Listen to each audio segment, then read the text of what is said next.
welcome back to a new episode of the ACCN podcast. I'm your host, Shivani. And I'm Cassandra. And this is our co-host and partner for this series, Wangari. Hi, everybody. It's a pleasure to be here.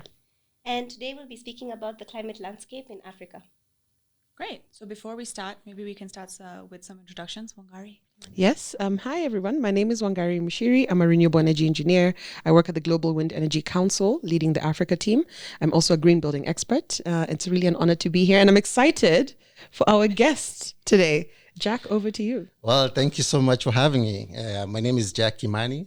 I'm the CEO of the Climate Action Platform for Africa, CAP-A in short, if you like.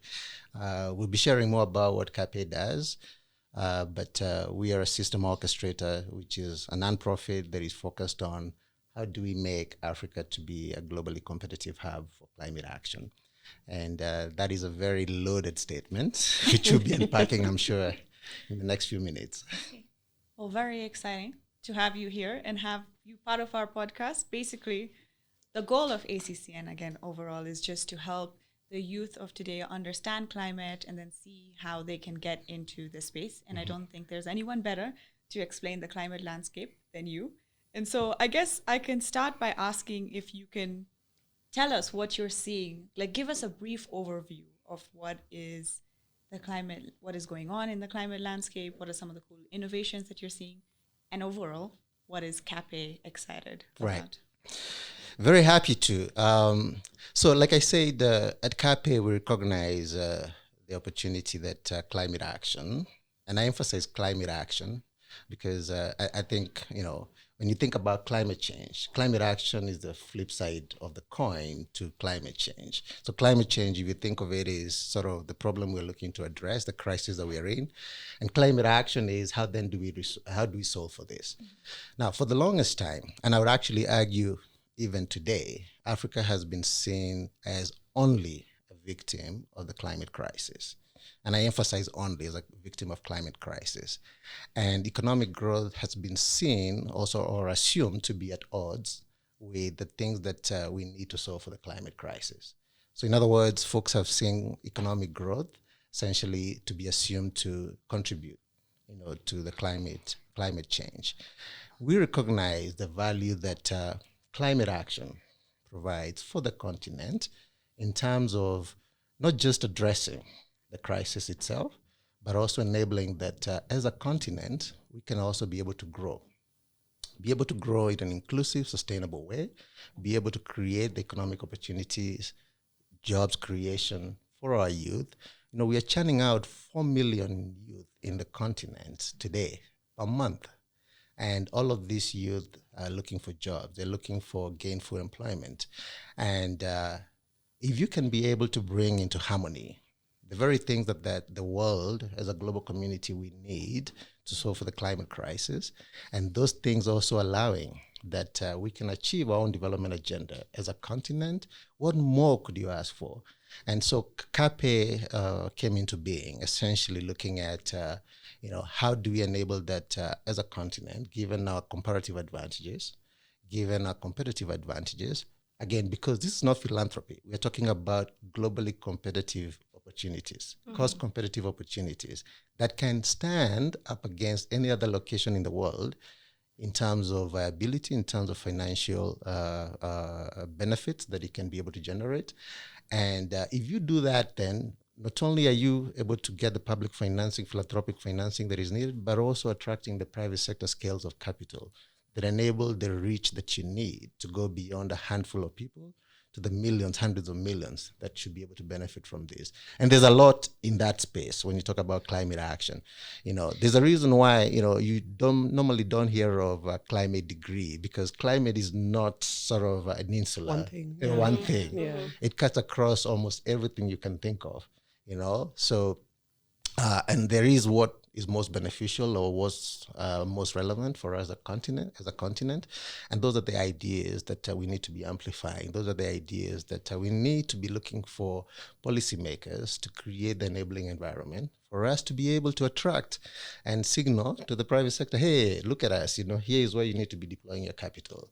And so at CAP-A, we enable that we can first enable the narrative that needs to take hold in the continent can be very clear that yes, through sort of a minimal contribution to this crisis, we bear the brunt of most of it. We sort of have a disproportionate impact from the crisis. But in addition, we can be solution providers.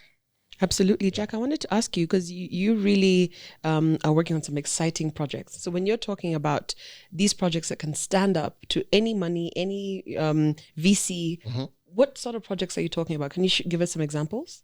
Yeah, very happy to.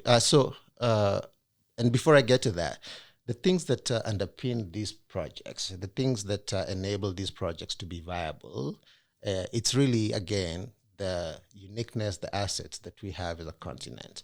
We think of our youth as sort of, in most parts, more of a liability. What do we do with these guys? Because every month, every year, there's more of them coming into the job market. The jobs are just not there. But you see, that's a dynamic and a young, growing workforce that can be deployed in climate smart ways.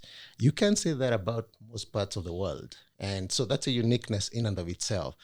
Then in terms of renewable energy, we have 40% of the renewable resources globally, 40%, almost half of all renewable resources within the continent, 60% of global solar. Yeah.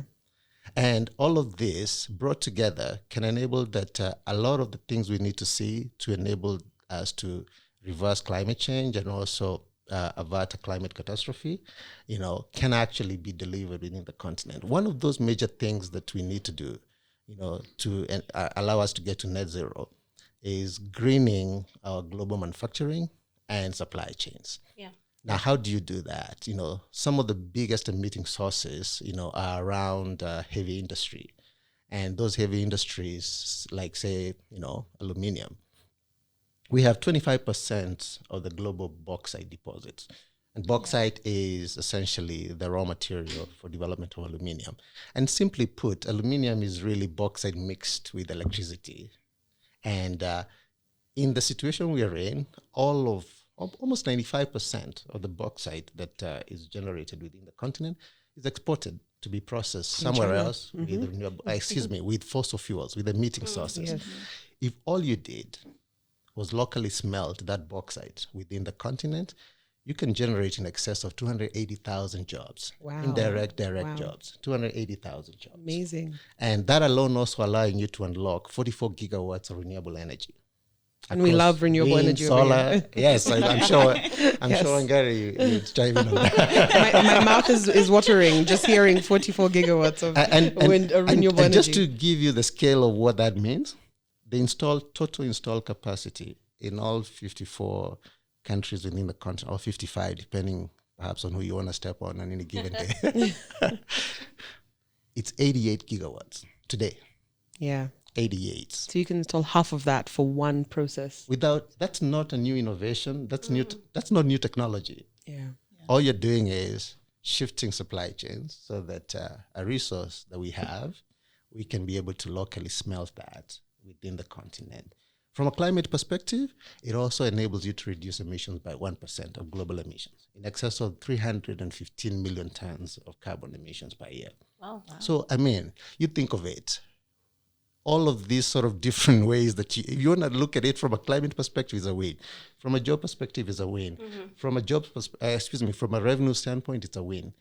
And, the question then becomes, as a global community, why do we keep doing things in a certain way when we keep pushing an agenda of we need to get to net zero by 2050?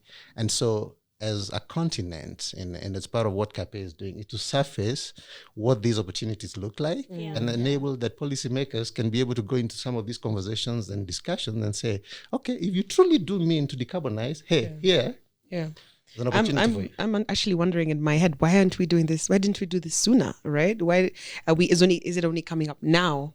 If it's really a no-brainer like that. Yeah, like what's the challenge in terms of advocating for this and bringing it to the people who actually make decisions? Yeah, and I think there are binding constraints, to be clear. The binding constraints. It's not easy that you shift, the global ecosystem on a big mineral or metal like aluminium overnight, and some of these are the dynamics that we are focused on. How then do you resolve for it? And, the most immediate one is almost obviously financing. Right. When you think about financing, some of these ideas, they are viable up until the point of the cost of capital comes in. Actually, that's true. One of the big facts that we hear a lot in the sector is that Africa has only received 2% of all global financing in renewable energy in the last decade. 2%. But we have 40% of the world's best resource. Yeah. Make it make sense. Well, it doesn't. And 40% of critical minerals. Exactly. Yeah. The critical transition minerals that are needed for us to now get to a point where, we're approaching net zero, we are starting to decarbonize, are present within the continent. But you see, this is a dynamic that we are currently in.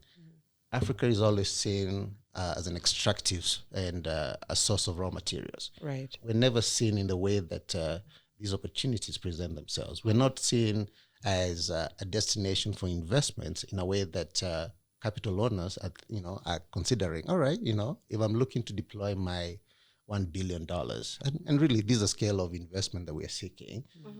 Africa is not anywhere on the map. The current U.S. ambassador to Kenya, she has admitted as much that when she was the head of one of the multinational companies, she spent less than I don't know, it was a very low number of her time thinking about Africa.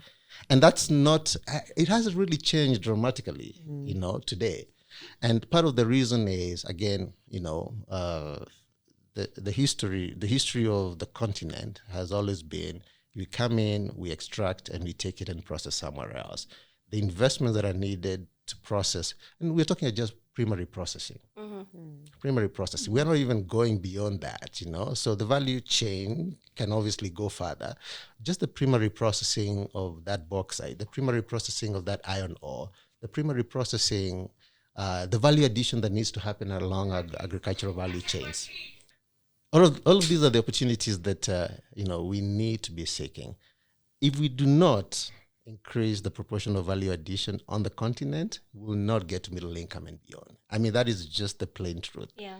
And right now, we're fiddling with incremental change on some of these ideas, as opposed to the kind of scale and acceleration of the opportunities that are available to us that will enable us, not just to get to middle income status as countries and as a continent, but go beyond where we can be able not just dignify our poverty, but have dignified livelihoods. Yeah.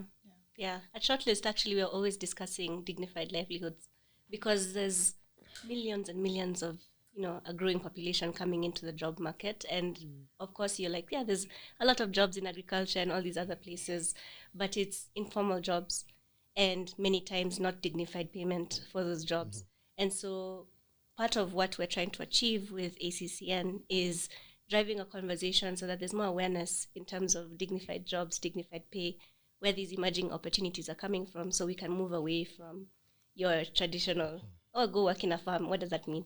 Yeah, but more purposefully, right, where are these opportunities in climate? Exactly. And to be clear, we need not to overpromise, because I think the danger is, as we talk about this, that we don't create an illusion of something that is not existent yet. There's a lot of work. There's a lot of work to be done. There's a lot of efforts that will enable the translation of what is an opportunity to actually now become tangible and real. And it's already starting to happen. So you start thinking around, let me just go back. There are three things that, as a global community, if we were to do those three things, then we can be assured of being able to get to net zero by 2050. I mentioned already about greening on manufacturing and supply chain. The second one is removing carbon at scale. And that's across nature-based solutions, hybrid solutions, all the way to some of the emerging, engineered solutions that are coming online. And lastly is being able to conserve, preserve, essentially protect our natural sinks. If we did those three things, there are other tangential things that we can still be able to do and focus on. But if we only did those three things, then we'll put us on a trajectory towards where we need to get to. So just think around those three things: greening on manufacturing, greening on supply chain. there's already early movers. Wangari and I were at an event last night where we were listening to some of these early movers who already jumped in and based here in Kenya, working on some of these opportunities. Green ammonia, Talu's Renewable, they have set up, they set up a plant, an investment in Kenya to produce green ammonia. Green ammonia is an ingredient for urea, fertilizer, and they're able to do it in a way that is cheaper than the landed cost of how much fertilizer we are paying in Kenya. And so you think about the opportunity of something like that. If you make farming to be cost effective, if you make farming to be actually profitable And sustainable. Exactly, sustainable. Because green ammonia, we're talking of producing fertilizer with zero emissions. Locally. Yeah, we don't have to worry about who's importing, who's exporting. It's all made locally. Yeah. Locally. And, just think about the implications of that. How much Forex and import substitution is happening by just being able to produce it locally. The thing we're struggling right now as a country is also, our exchange rates, our Forex rates. How much pressure do you ease on treasury and on Forex rates if you do not have to be dedicating, your reserves towards importation of fertilizer? Yeah, and fertilizer. Yeah. And it's the same thing even with EVs, electric vehicles. Rome Electric is another one, Rome Electric is focused on, it's really a technology company, but an e-mobility technology-enabled company looking at electric buses, electric motorcycles.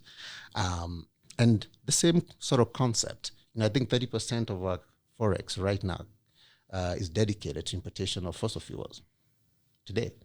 If you really ease the pressure. That's crazy. I know, 30%. Yeah. So if only all you did was half that, say 15%, we also start now taking away some of the unfavorable policies we are putting to cushion our own currency, and they're unfavorable, and we know they are, but because we can't see our currency just keep tumbling down, we have to put some policies that make us unattractive essentially for investment. But now if you do not have to have those kind of policies in place, then you also now start opening up the opportunity for investment to start flowing in. And these are multiple ways. Listen, this is all about climate, right? But you see the many sort of other branches and other tangential benefits. That start to show up. Yeah. And I think also for us, we're in the space, and this is part of also what we challenge ourselves within CAPE, is to be multilingual, how you communicate all of these different opportunities. The audience that you're addressing has to understand this in a way that resonates with them. The second item was removing carbon at scale. There are companies within these countries that are within Kenya right now. They're already removing carbon at scale. From nature-based solutions, there's Mikoko Pamoja at the coast doing blue carbon with mangroves. Yes. Before you go on, actually, nature-based solutions is something that's always confusing. Do you want to explain what you mean by removing nature-based, carbon? yes. Yeah, what do you mean by removing carbon from the air? So most of the audience, I'm sure, learned about photosynthesis, the process of photosynthesis, the plants, living organisms are able to capture, carbon dioxide from the air for photosynthesis purposes. And by doing that, they're able to essentially store it within, their roots, within their branches, within their stalk, in a way that that carbon is locked in within those plants, in a way that unless you cut it down, unless it decomposes, it's essentially that carbon is mopped from the air. And that's why when you cut down trees, you essentially are releasing that carbon back into the air. Yeah. So nature-based solutions is really solutions for carbon removal that are anchored on natural processes, if you think of it that way. And some of those natural processes, will include, mangroves, which will be tagged as blue carbon just because it's at the coast. It will be reforestation projects. And then there is now some solutions that combine some technology with some of these natural processes. So there is the solutions that are coming to the market now, and they're proven, that are combining some of those natural processes, but also with some technology. Biochar is one of the most advanced in that space. is essentially you're taking biomass and you are semi-combusting it in an oxygen-limited environment, a process called pyrolysis, and enabling that you produce this carbon-rich sort of solid that can be used as a soil amendment, can be used as a basis for composting, and it becomes a substitute for chemical fertilizer as well. Now, one of the most attractive things with biochar, what you have done is really prevent decomposition of that biomass. By preventing that decomposition of that biomass, you have locked in that carbon in a way that is durable. That carbon is not being released back into the atmosphere. And because it's seen as a durable way of removing carbon, it's attracting some very, high prices in the carbon markets, in excess of $150, sometimes even $200 per ton. Wow. But the business model without carbon is actually already profitable. Right. So really, when you layer on the carbon revenue part of this, it becomes even much more compelling. Even better. Even better. Safi Organic is already doing something like that here. There's biological as well. There's several opportunities in Kenya and different organizations that are already in them. So this is not hearsay. This is not a proposal on the paper. There is organizations that are already doing this and can be able to demonstrate, the viability of this. And they're using organic waste. Safi Organic is actually using rice husks. They're based in the Moya region. And those rice husks used to be essentially burnt. They used to be combusted, before. And now, so it was waste. Waste that has now been converted to something useful. And they have, I don't remember the numbers, but they have created opportunities for young people in Moya, that they can be able to have gainful employment, and they keep growing. And you know what the limiting factor is? How much waste can I get? Wow. And meanwhile, in other parts of the city, we're they can only battling with produce too much waste, and we're trying yeah. to find solutions. Dandora, and we look at all the stuff that's happening. Isn't that crazy? It's really a crazy problem to have. Yeah. They can only produce as much as much waste as they because the feedstock is these rice husks, right? So if they exhaust the rice husks, they can't produce. They can't produce anymore. Yeah. Yeah, and then finally, sort of the engineered solutions that are starting to come online. Direct air capture and carbon storage is one of them, and you'll hear some contention around the sort of whether this is something that we should be considering. And you may have heard of Octavia Carbon. Yeah. Who are already in the market, who already put Kenya on the map in many ways in terms of pioneering in this space. There is other companies like Sela that are more on the storage side. Yes. Direct air capture carbon storage, as the name describes, there's a capture part of it, there's a storage part of it. Now the benefit with Kenya is that when you talk about direct air capture, the storage part is really the critical bit, because you're capturing carbon from the air, ambient air. So you can essentially capture from anywhere. So there isn't any advantage from a capture standpoint if you have the technology. It's more of, okay, after you capture it, where are you storing it? And this is also still part of a natural process, I would argue. It's just that you're accelerating the process. But Jack, I want to ask you, because DAC is something, as you said, is contentious, right? Does it work? Because I'm still learning a lot about the process, and I'm seeing places where it's working. I'm seeing people storing the carbon in different types of rock as well. Are you able to talk to why in Kenya we have that specific rock and why Kenya is so good for it in terms of geographically? And then also, does it work? Are we seeing that it's really removing carbon from the air?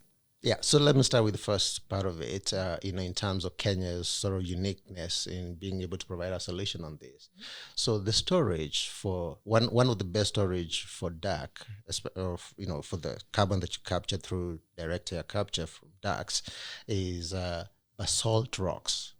Basalt rocks is just a geological strata which happen to be co-located with where you find geothermal. Yes, and we're a hotbed for geothermal, no pun intended. Exactly. Touché. And so just imagine this, right? If you can, and it's a heavy energy, consumer, which for us is actually a good thing. And I'll come back to that later, because one of the arguments against DAX is that it requires so much energy. That was my question. I was like, doesn't it require so much energy Yeah, too? but the energy intensity of the process is actually a positive for us. And remind me to come back to that point. But let me just continue on. So now, if you can be able to collocate having the energy generation in the same place you're able to store, it makes it so cost effective to do it here, because there's no transmission. You set it up in Olkaria, for instance, and you're able to tap into the geothermal power. Right, which you have excess, Which we you actually have curtail at exactly. night. I mean, like we're only scratching the surface of that, and you're able to store it below, same location. Wow. And so, in terms of superiority of Kenya as a destination, and you don't need to take my word for it, you can listen to some of the project developers in this space. They will tell you we are head and shoulders above anywhere in the world. Perhaps the closest competition on this would be Iceland, where they have actually done it. To your question that you're asking. Yes. It's a small plant, I forget the size of it, but they have actually demonstrated the viability of this. It works. They've already done that. Now, let me come back to the energy bit of this. The question of electricity generation, and I highlighted earlier, the installed capacity within the continent is so low, that, we're at 88 gigawatts. The population of Africa is about 1.2 billion. UK, which has a population of 66 million, thereabout. So 5% of our population has installed capacity of 75 gigawatts. Wow. 75 gigawatts. So we have 1.2 billion in terms of our population with 88 gigawatts. And that's why, I really, I love the ambition Kenya has. And you hear the president talking about 100 gigawatts. And there are folks who look at that and say, you're 100. I mean, are you crazy? Yeah. But the question is, what is the right number? Because, when you're such a negligible figure, when you're starting from such a negligible figure, because our population, give or take, is the same as UK. We are 55 now? Yeah. So at 3 gigawatts versus 75 gigawatts, right? So should we be aspiring to be at 10? And what does that mean? Because it's not just energy for energy's sake. It's energy for enabling us to grow. And there's this huge correlation between, the energy consumption, energy per capita, and also your GDP per capita. Almost one-on-one. Your GDP per capita is always high when your energy per capita is high. Why it's helpful to have the kind of energy-intensive industries like DAX within our country, what it does, it creates anchor demand that enables it to be bankable to invest in that energy generation. Yes, and manufacturing. Now, And you now start now thinking, is so energy intensity, so forget about even DAX, moving to anything that is energy intense, data centers. Anything that is energy intense, consumes a lot of energy, is actually good for us. Because what it does is that if you can be guaranteed as a generator, Milele Energy or Kengen, whoever it is, if you can be guaranteed an offtake of 100 megawatts, that if I generate 100 megawatts, there is an offtaker in a DAX company, in a green manufacturing company, you don't even need any guarantees. right. Yeah, they'll invest. And that means jobs for us. That means jobs. And that's important. Now, let me connect this to the question that comes up in terms of energy access. Energy access being, how do we still connect households? How do we ensure that we electrify the country? The model here is very simple. It's a model that has been demonstrated in the global north, Right. where you have the industry X that is a heavy consumer, and that industry allowing you to cross-subsidize the connection to basic users to household use in a way that they don't have to pay the same exorbitant cost of energy as this industry, because the industry is essentially helping in cross-subsidizing the energy access and the connection to households that you need. So those two go hand in hand. If you produce electricity just for basic use, then essentially you're putting the burden of the full cost of that generation On the people. on the household. Yeah, the household, which means we then have to keep subsidizing. And this is why a lot of our utilities on the continent are not bankable. Exactly. I think we also, I think we're well over the 30 minutes. But I think we Are now we? can come to... Time flies.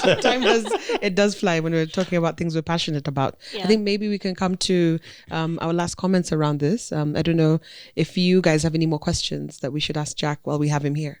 Yeah, I mean, I'd love to know from your perspective with all of this information that you have, if you had 3 things you could say to young people who are interested in climate, who want to make their way into the sector across Africa, what could you give them as guidance?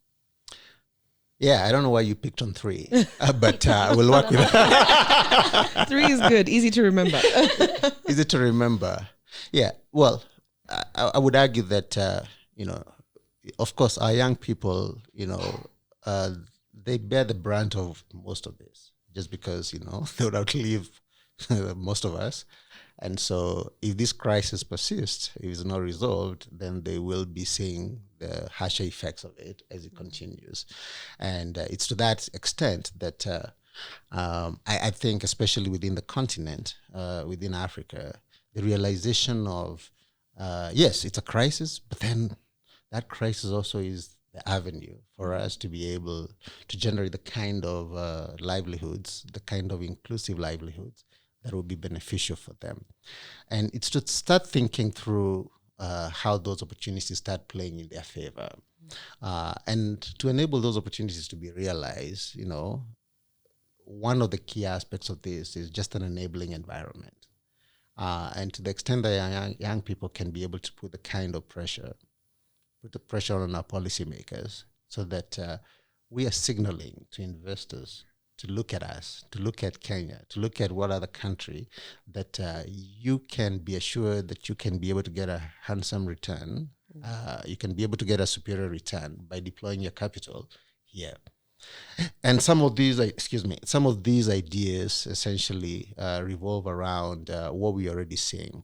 Microsoft the other day announced an investment in terms of data centers.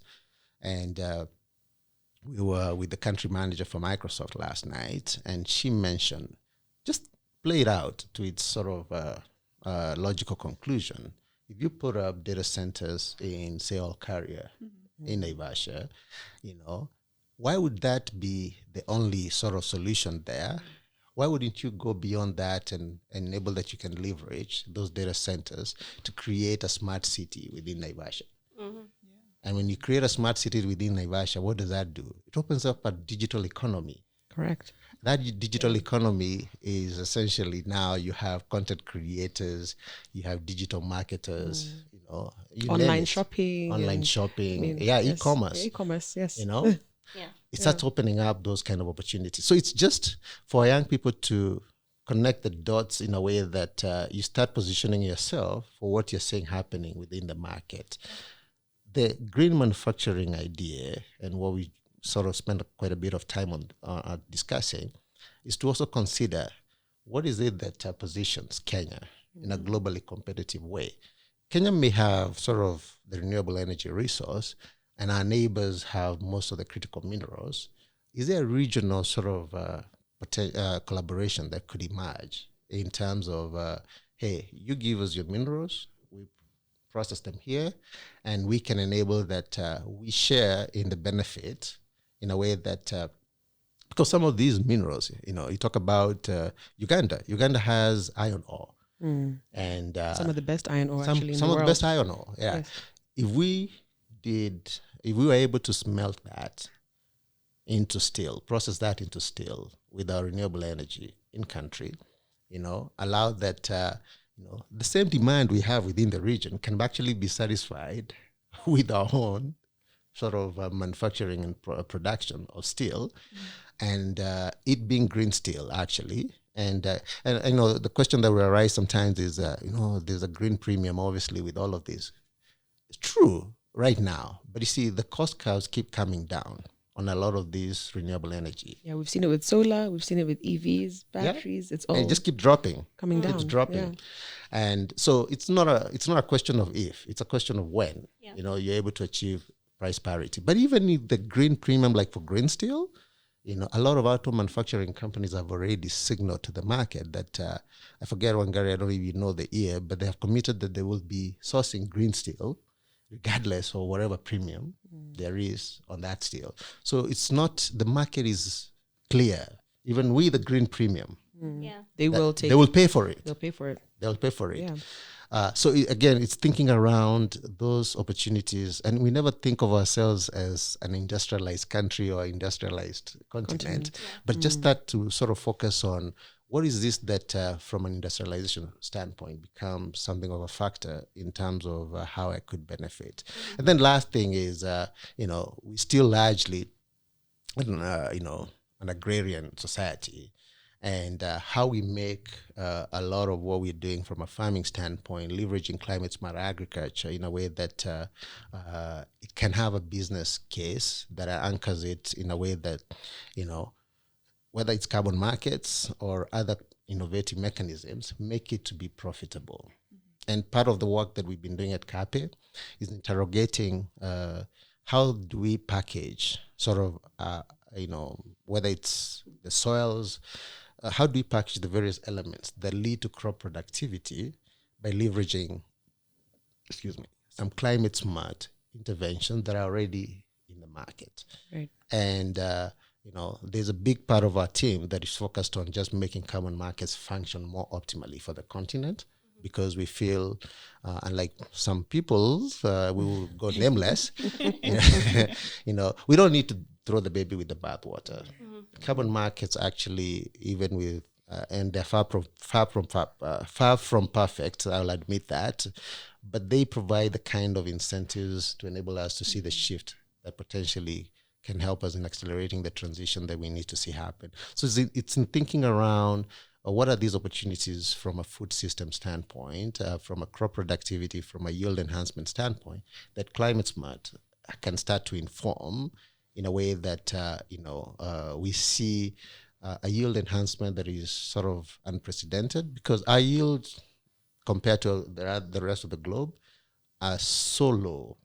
And this is why sometimes the questions around the shift to regenerative agriculture, how do you enable that you cushion farmers even as they make the shift, given where they're starting from is very poor soils. But there are solutions available for all of this.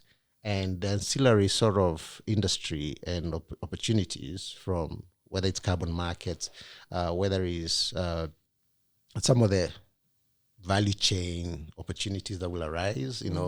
We fly people here to do audit of carbon projects. Really, we could be able to do the audits within our own country. Absolutely. If you fix the markets, you can be able to get some forward financing that project developers for those carbon projects are here. But because of the limitations of financing, a lot of those project developers are usually from outside. Yeah. Because if you don't have the money, how are you going to start? I mean, you walk to a bank and you have a proposal for a carbon project, they might laugh you out of the banking hall. We need a green bank. Yeah. And I would even say less of a green bank, more of financial institutions seeing value in these opportunities across the board. Because if they do see an opportunity, they will run after it. And it's not that it's not a stretch to figure out what that potentially could be. I think it's just sometimes because of some of the philanthropic funding that is available to do this, we just settle for, okay, there's 2 bob available, so hey, we forego the 2 billion. Yeah, exactly. Yeah. Well, this has been so interesting. I wish we could do an entire series on just cafe. We can do 10 episodes with Jack. I think your world covers so much of what we don't know as, laymen outside of the climate space today. Hopefully we'll learn a lot more by the end of this video series that we're doing. But what I'm taking away from this for the community is, one, there's so many unseen opportunities today. They are not immediately obvious, I'd say, to the younger people who, for whatever reason, have gone through a system that has told them these are the jobs that are available. There's so many other opportunities. We can be entrepreneurs. We can lead conversations around how our leaders and decision makers can signal the right things to get the right investment in. And we need a lot of investment. I don't know if that's a fair summary.